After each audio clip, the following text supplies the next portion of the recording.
Yo, what's up everybody? It's your boy TouchTone DSG back in here with another video. Appreciate you guys stopping by. In today's video, I want to show you guys a workflow that is currently working for me and using the MPC Live II, as you see here behind me, and my actual hardware and Ableton and standalone mode.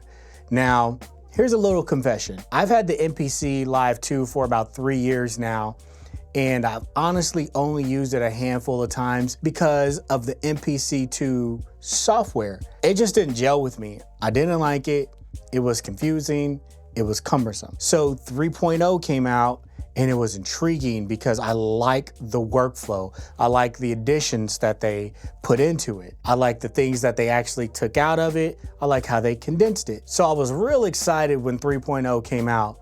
But then I was kind of bummed out because it was just in standalone. But that led me down a tunnel here. Therefore, going down this tunnel, I was like, you know what? I'm just gonna start making beats in 3.0. Where should I start? Then a crazy thing happened. Milo Beats came out with a course on the MPC 3.0.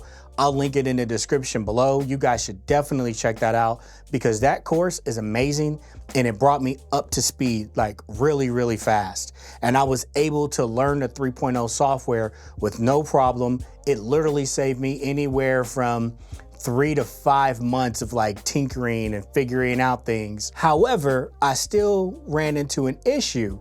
And the biggest issue is how do I get my standalone to work with Ableton? Because Ableton, I love Ableton. It's what I mix in. It's what I've been making beats in. It's what I've been really comfortable in making beats in. I mean, hey, I've used Ableton to garner millions of streams on Spotify and Apple. So I'm like, hey, if it ain't broke, don't fix it. But I did pay for this and I really do like the new software. So here is my dilemma. How do I get the MPC to work with my hardware, to work with my conversion, to work with Ableton? So for some of you that are Jedis like myself, we like to give our music color. And what I mean by color is saturation from different hardware pieces going in. And if you're like me, who've accumulated a pretty good amount of hardware, you just don't want that stuff idly standing by. I like to record that sound coming in, especially at 96 kilohertz, because it just sounds better, in my opinion, but you can do the test. There's plenty of tests out there to prove that. So I wanted to attack the actual source coming in instead of going through my converters, which is the Link's Aurora in, and then bringing it in and then bringing my hardware in. I wanted to bring it in then and there so I could capture that sound coming in. Here's the thing. I am not that fluid in MPC yet. Yes, I did learn a lot, but you know, as you're learning something, you're a baby at it. I wouldn't quite say I'm a baby at it. I'm probably like a teenager right now, not a full-fledged adult. Unless you're Zion Williamson, then you're adult when you're a teenager. So I reached out to a couple of my friends who are really good at MPC. Shout out Masada Beats, shout out Ghetto Styles. He was the one that put me on game with Ableton Link. I'm gonna show you how I use Ableton with the MPC 3.0 software and Ableton Link to make everything work seamlessly. Let's do this. So this right here in Ableton is the track that I brought in, and I'm gonna show you guys. Check this out. This is the track.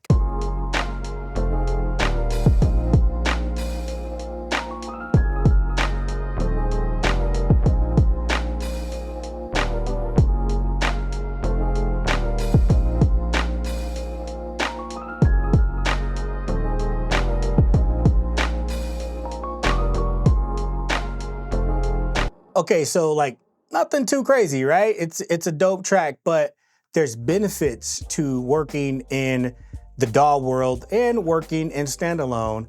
And I just wanted to get all of the benefits and none of the drawbacks. There's like one drawback that I found that it's not a big deal, but when it happens, it's kind of annoying. And I'll get to that here in a little bit. So let's hop over to the MPC and I'm gonna show you guys exactly what I'm talking about. All right, guys, so as you see here, I'm at the MPC. Here's my hand. I have an overhead view going on.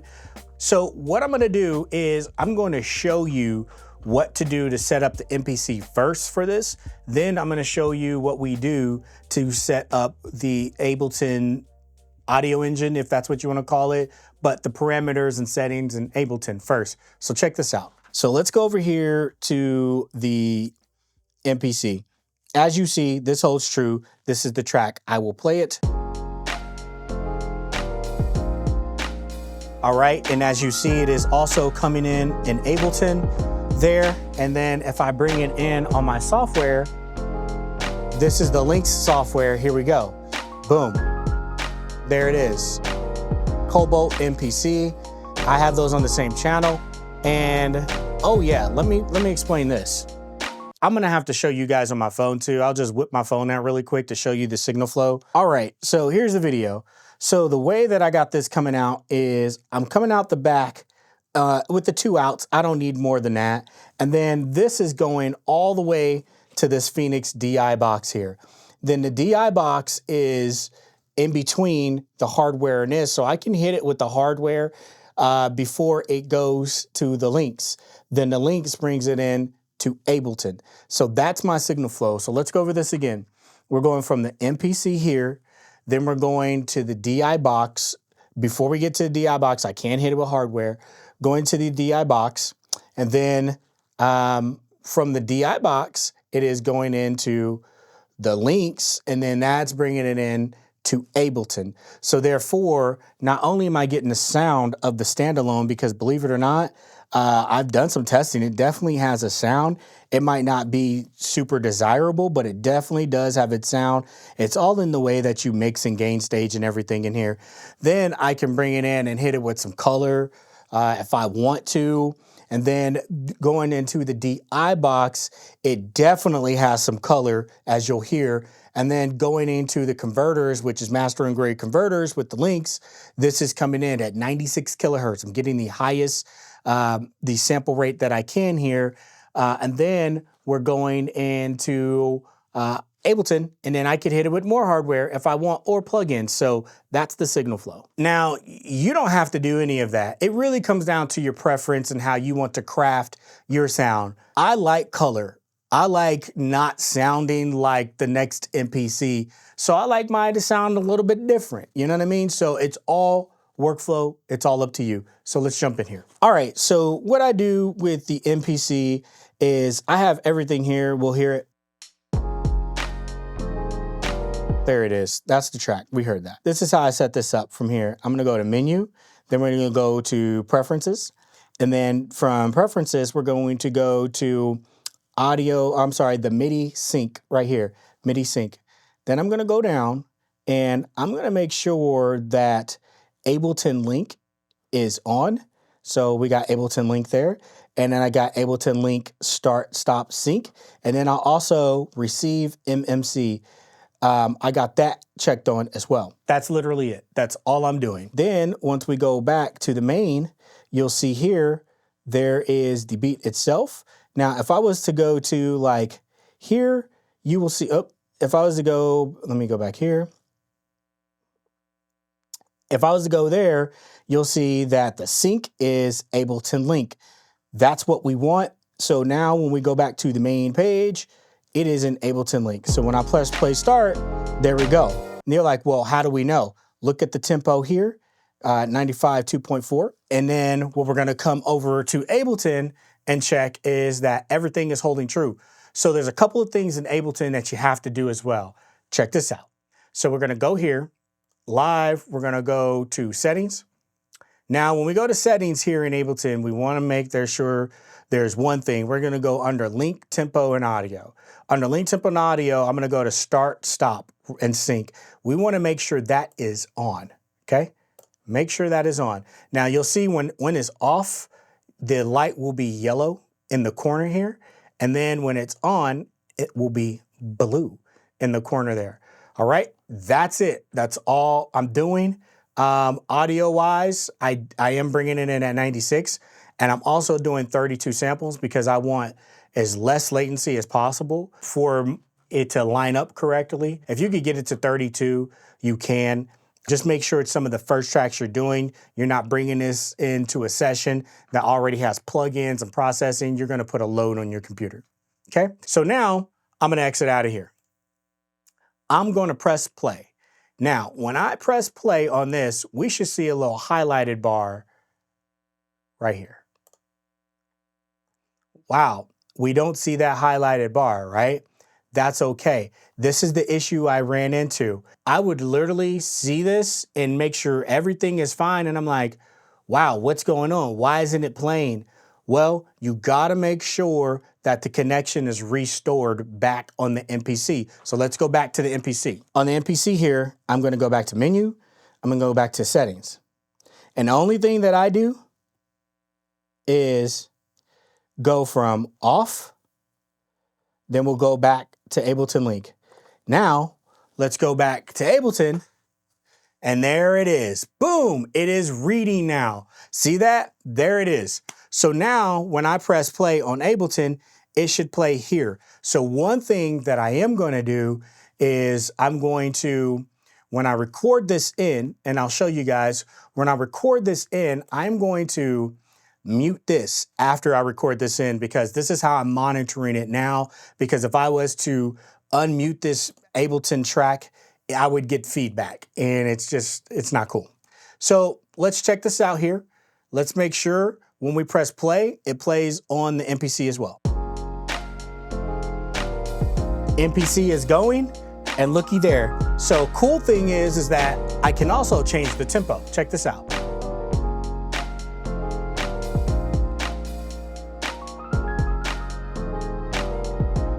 So there we go. I've established a link in hardware mode and Ableton. Now, there is one thing I didn't show you that I am going to show you here. So when you first load up an audio track, it's going to be whatever your default is. What I did is I'm going to go here. So I'm going to go here and let's just say there's no input. So what I did is I went to external right here. Boom, external in. And then I went to the channel that I have the MPC on, which is channel 17 and 18. Boom, there we go. Now I got this going here. And as you see, there's a little bit of noise because I'm going through analog gear. So now what I'm doing is coming in through this DI, and the DI is connecting to the Link's Aurora interface, and I'm just bringing it into Ableton. So let's make true. Let's see if this really records. The cool thing is that I'm gonna do a 2-track, but as you see here in Akai 3.0, I've already went here. I've already exploded the tracks. They're all on their same track. So let's go ahead and see. Track mute. There's the first one. As you know, when you explode the tracks in 3.0, it mutes that first one, which has everything on it as far as your drums. So if I was to play this right now, let's take the flutes out.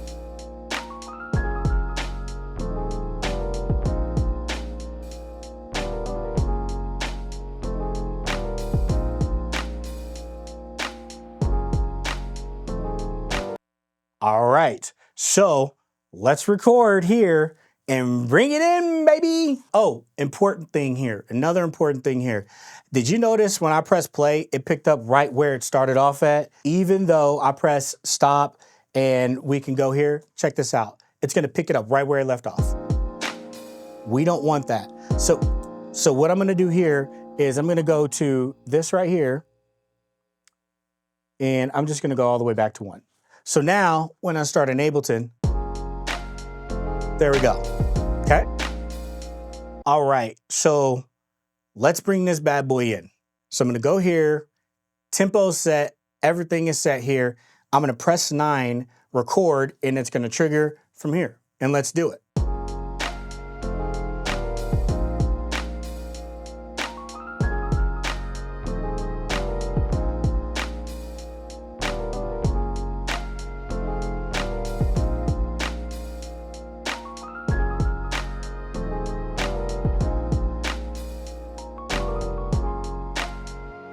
All right, cool. We stopped that now.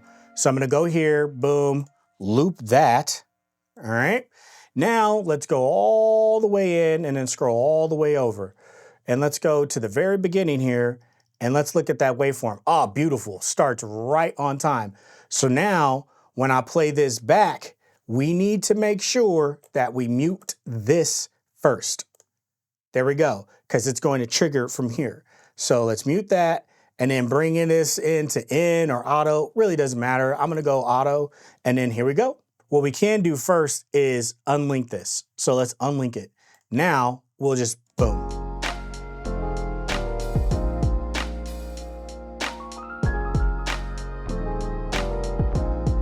We have fire!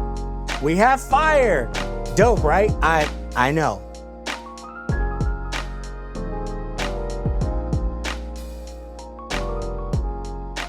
There we go. And it looped perfectly. There we go. So now what you can do, if you really want to get jiggy with it, is record this in, use your hardware, also do track by track, so you can really get the saturation of each track and each hardware piece as its own. So let's throw in the N90s right now, right?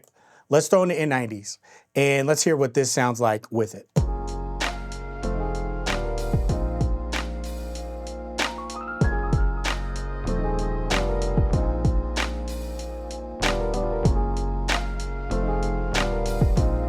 Say be that.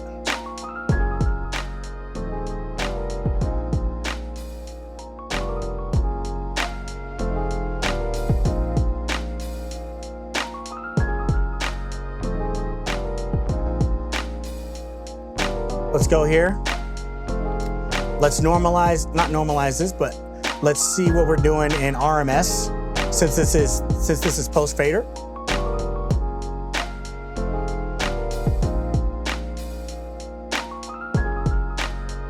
So we got a peak about 19.2, right? So then I'm gonna turn this off of the hardware and then let's analyze it again, see where we're at.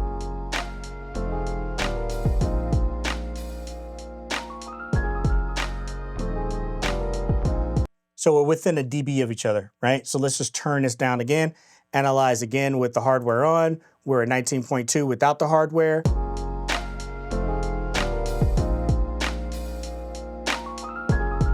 Cool, that's close enough. Let's A/B this.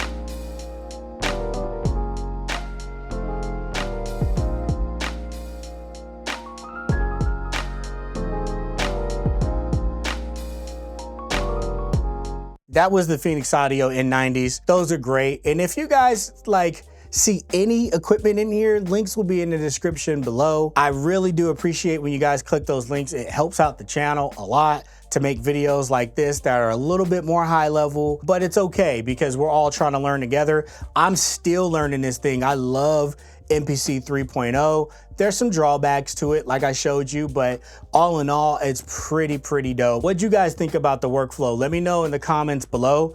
I know this is something that I will be using going forward, especially in a hybrid setting. Now, if you want, you can pair these drums with another set of drums, like the God drums at TouchToneDSG.com. If you do not have those drums, make sure you have them. They are fantastic.